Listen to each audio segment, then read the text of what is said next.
Journal de Télémiroir, ce soir c'est avec Christophe Chez. Bonsoir Christophe. Bonsoir Pierre-Paul. Au sommaire, un point info bio à la Chambre d'agriculture. C'est une première en France, en tout cas on nous l'a présenté comme ça. Le MoDem renonce. Il n'y aura pas de liste du mouvement démocrate de François Bayrou aux élections régionales en Languedoc-Roussillon. Et Hélène Mandroux était en visite à Nîmes hier pour la promotion de sa liste et de son programme. Du reste, dans le rendez-vous politique, après ce journal, c'est Patrice Pratt, le conseiller général de Roquemort, maire de l'Audin-Ardoise, leader de la liste donc du Parti socialiste dans le Gard, qui est notre invité. Une émission que nous avons enregistrée en fin d'après-midi, Christophe. Bonsoir à toutes et à tous. Bio, 3 lettres qui sonnent comme l'accroche d'un label de qualité dans l'esprit des consommateurs. À Nîmes, c'est aujourd'hui que la Chambre d'agriculture du Gard et le Centre d'initiative pour valoriser l'agriculture et le milieu rural ont présenté le premier point info bio destiné aux agriculteurs souhaitant développer une production biologique. Un guichet unique d'accueil et d'information qui participe au plan d'action départemental porté par le Conseil général du Gard.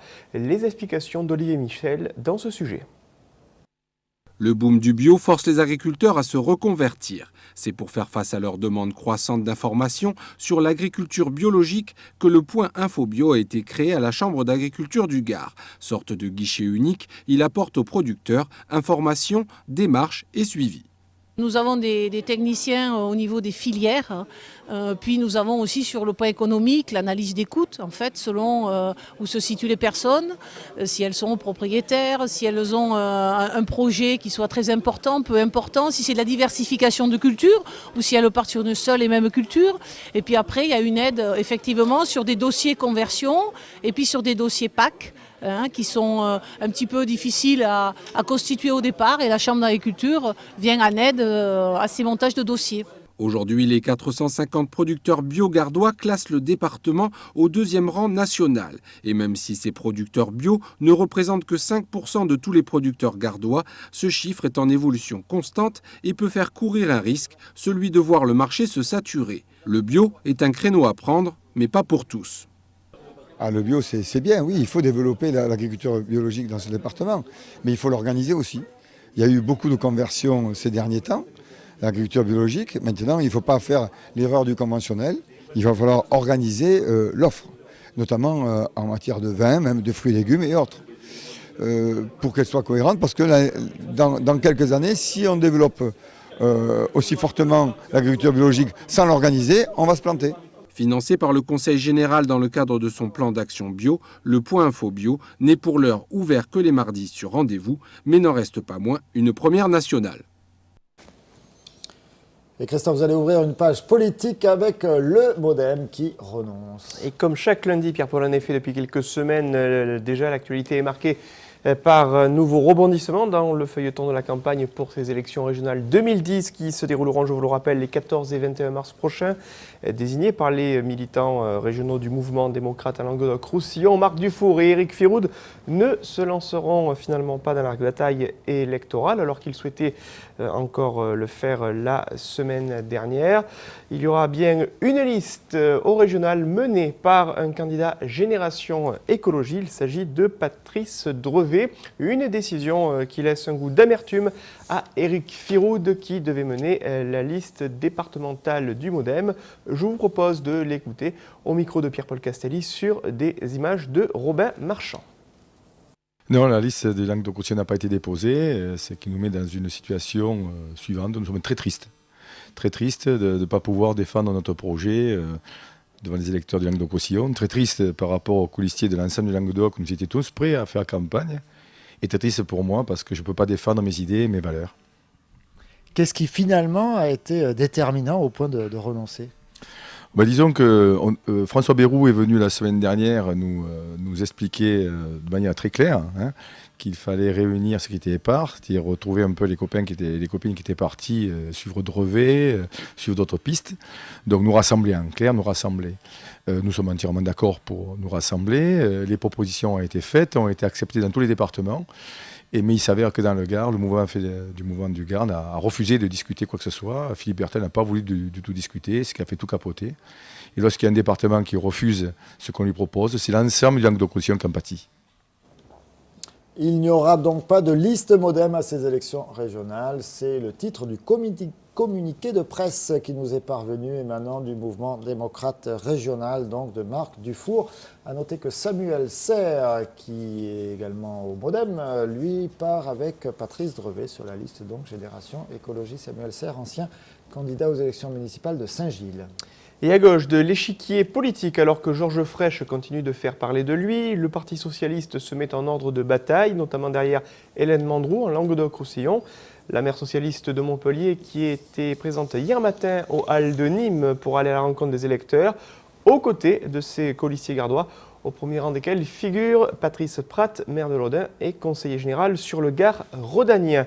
La tête de liste régionale pour le PS qui a rappelé ses objectifs, à savoir battre son rival de l'UMP, le sénateur maire de Béziers, Raymond Couder. Plus de détails sur cette visite nîmoise d'Hélène Mandroux avec Pierre-Paul Castelli. C'est donc sous le signe des valeurs à retrouver que s'engage la campagne d'Hélène Mandroux. Le maire de Montpellier a été désigné par le bureau national du Parti socialiste pour conduire la liste PS pour les élections régionales. C'est accompagné de Patrice Pratt, la tête de liste gardoise, et de militants qu'elle a arpenté les Halles de Nîmes dimanche matin. Ce que je ressens en tout cas, c'est qu'il y avait vraiment une attente de tant de militants que de citoyens de notre région qui attendaient que le Parti socialiste ait une liste officielle. Il y avait une attente très très forte. Et tout à l'heure, j'ai quelqu'un qui m'a dit une phrase qui me fait prendre conscience de la responsabilité que nous avons tous ensemble, toute mon équipe. Quelqu'un m'a dit vous défendez l'honneur du socialisme. Alors ça, c'est tellement fort comme phrase. J'ai dit bon, on y va. Une autre liste se réclame du socialisme dans le Gard, celle menée par Damien Allary, le président du Conseil général. Il a renouvelé avec l'essentiel de ses colistiers son soutien à Georges Frêche et devrait donc mener campagne sans l'étiquette du Parti socialiste. Dans une démocratie, dans le fond, il faut bien considérer que chacun est libre de ses choix. Ça fait partie des démocraties. Par contre, dans un parti, on a des règles. Alors, donc là aussi, on est libre de les respecter ou de ne pas les respecter. Mais moi, je considère que si on ne respecte pas les règles de son parti, à ce moment-là, on se met en dehors du parti, voilà, tout simplement. Mais chacun est libre de ses choix. Ces mises au point effectuées, Hélène Mandroux s'efforce de recentrer sa démarche sur un autre objectif. Mais mon problème, il n'est pas là. Moi, mon problème, c'est de battre Raymond Couder. Excusez-moi, mon problème, c'est de battre Couder, d'autant plus qu'il a appartenu à la majorité de Jacques Blanc, qui à l'époque était unie au Front National. Donc, il ne faut pas se tromper de campagne. Celui contre lequel je me bats s'appelle Raymond Couder. Et pour battre la droite, Hélène Mandroux et les socialistes devront franchir le premier tour et nouer les bonnes alliances avant un deuxième tour décisif. Et vous avez aperçu certains des colistiers de Patrice Pratt, donc Patrice Pratt que vous retrouverez dans le rendez-vous politique tout de suite après ce journal. En deuxième position, il y a Christine Lazerge. Christine Lazerge, professeure de droit à la Sorbonne, je crois, à Paris, en tout cas université parisienne, ex-députée de l'Hérault, battue lors des 2 dernières élections législatives par l'actuel député maire de Castelnau-le-Lez, qui s'appelle Christophe. Vous allez nous le dire, vous êtes le spécialiste de l'Hérault sur Télémiroir, ça m'échappe à l'instant présent, mais ça va me revenir. Benjamin Matteo en 3e position. Benjamin Matteo, c'est ce conseiller municipal d'Alès qui est également très présent dans la campagne. On l'a souvent vu aux côtés de Patrice Pratt. Françoise Acoum en 4e position et Bruno Mangin. Bruno Mangin que l'on avait quitté à l'occasion de l'élection municipale de Nîmes, un petit peu même avant le premier tour, je crois, oui. En 2008, et que l'on retrouve là donc en 5e position sur cette liste de Patrice Pratt, donc avec le Parti socialiste. Et puis une autre information qui touche l'actualité locale avec cet accident qui est survenu ce matin sur l'autoroute A54 en direction d'Arles et qui concernait 4 poids lourds. Accident qui s'est déroulé en fin de matinée. Celui-ci est à présent terminé. Les poids lourds ont été évacués et toutes les voies ont été rendues à la circulation. Un mot de loisir avec la 9e édition du Salon de la maquette et du train qui a été proposé le week-end dernier au Parc des Expositions de Nîmes. Un salon qui a attiré les curieux et les passionnés des petites locaux et autres bateaux. Avec cette année, une vedette aérienne. Je veux parler de la réplique de l'avion avec lequel Louis Blériot traversa la Manche le 25 juillet 1909. Un petit tour d'horizon de ce salon avec Frédéric Siller. Qu'il soit jeune, Adulte, chineur ou simple curieux, difficile pour les passionnés de modèles réduits de résister à l'appel du 9e salon de la maquette et du train. Une occasion de mettre la main sur des pièces uniques recherchées par les collectionneurs et d'alimenter par la même occasion les rêves de gosses. Les grands enfants de 50-60 ans qui viennent se montrer leur savoir-faire, des choses extraordinaires d'ailleurs. Et je crois que ça ils font le spectacle et c'est formidable parce que c'est un super spectacle. Au milieu de tous ces modèles réduits se dresse le fleuron de ce salon, la réplique du célèbre Blériot 11, l'avion qui en 1909 survola la Manche pour la première fois dans l'histoire de l'aviation. Il aura fallu près de 4 mois de montage par des passionnés du club aéro des Garrigues de Saint-Hippolyte-du-Fort pour que cette maquette prenne corps. À sa vue, une question traverse l'esprit. Ce coucou de 10 mètres d'envergure serait-il capable de voler ? Il doit voler, c'est-à-dire pas voler vraiment, mais voleter, c'est-à-dire décoller et réatterrir. Parce qu'on ne veut pas le casser déjà, et c'est des avions qui sont très délicats à faire voler. Il faut des spécialistes, quelqu'un qui vole tous les jours avec un avion de tourisme, il ne sait pas faire voler ça. S'il essaye de le faire, il se casse la gueule. Cet avion, s'il vole, ça sera un spécialiste du vol des avions anciens qui le fera voler. Malgré son importance, un gadget lui vole la vedette. Plus petit, plus moderne, cet hélicoptère télécommandé capte l'attention des visiteurs. On doit ce type d'hélicoptère à un ingénieur russe qui s'appelle Kamov, qui est considéré dans le monde du modélisme comme l'ingénieur le plus pointu à l'heure actuelle dans le monde de l'aviation. À première vue, il semble facile à piloter, mais les experts vous diront que contrôler cet engin demande du savoir-faire. C'est sensationnel de toute façon, parce que les premiers qu'on avait, les tout petits, on s'écrasait à chaque fois. Moi j'en ai un, là, comme celui-là, là, il faut quand même bien s'acclimater dessus, parce que s'il y a du vent dehors, ils vous disent, vous pouvez le faire à l'extérieur, mais si vous avez un peu de vent, c'est très difficile à le piloter quand même. Hein. L'espace d'un week-end, la 9e édition de la maquette du train aura distribué son lot de rêves, juste assez pour recharger ses batteries et affronter les derniers soubresauts de l'hiver. Quant au Blériot, un vol d'essai est prévu pour cet été sur la piste de l'aérodrome de Montélimar. Il faudra aller le filmer, ça, la tentative de décollage du Blériot. Alors, pour le député maire, je m'excuse auprès de lui et de ses supporters de Castelnau-le-Lez, c'est Jean-Pierre Grand, bien sûr. Vous ne pouviez pas nous préparer un journal du lundi sans une page taurine avec un magnifique spectacle à Madrid, et vous y étiez. C'est traditionnel, en fait, Pierre-Paul. Ce soir, nous allons vous amener de l'autre côté des Pyrénées, plus précisément en plein cœur de l'Espagne, aux portes de Madrid, pour la célébration de la première feria de l'année. C'est à Ajalbir que Marc Serrano a revêtu pour la première fois de la saison l'habit de lumière. 2010, temporada au cours de laquelle le torero nîmois fêtera ses 10 ans d'alternatives, notamment en participant à un bon nombre de corridas sur le sol espagnol. Une saison qui commence plutôt bien avec les 2 oreilles coupées samedi dans le cadre d'une corrida triomphale.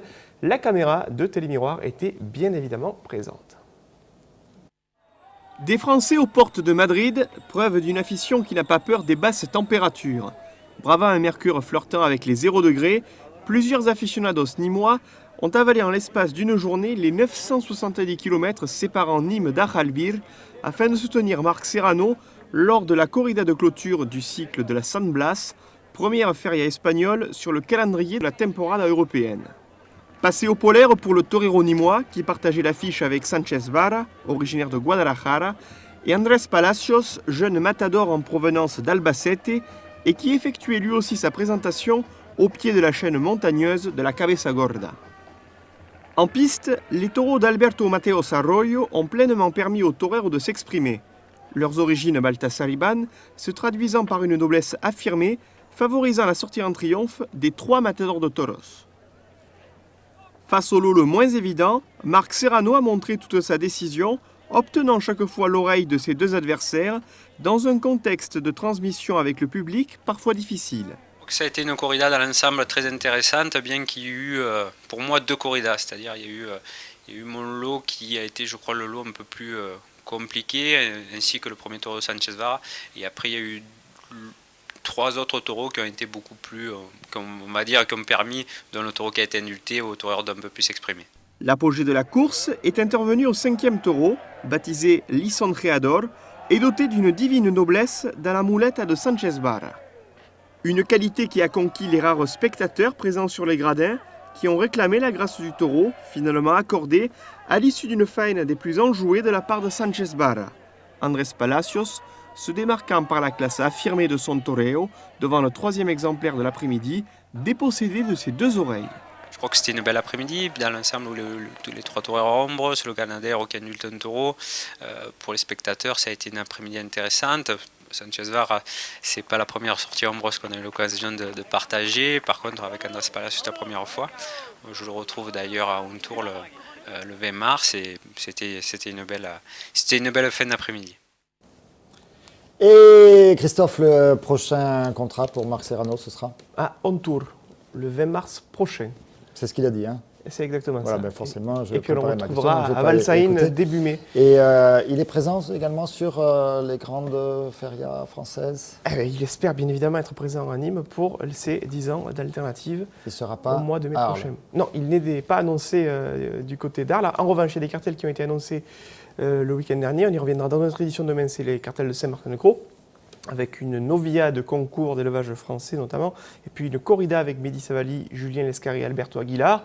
Et puis également, c'est le cartel de la noviade du jeudi de l'Ascension, cette grande journée de bienfaisance au cours de laquelle Sébastien Castella affrontera en solitaire 6 taureaux.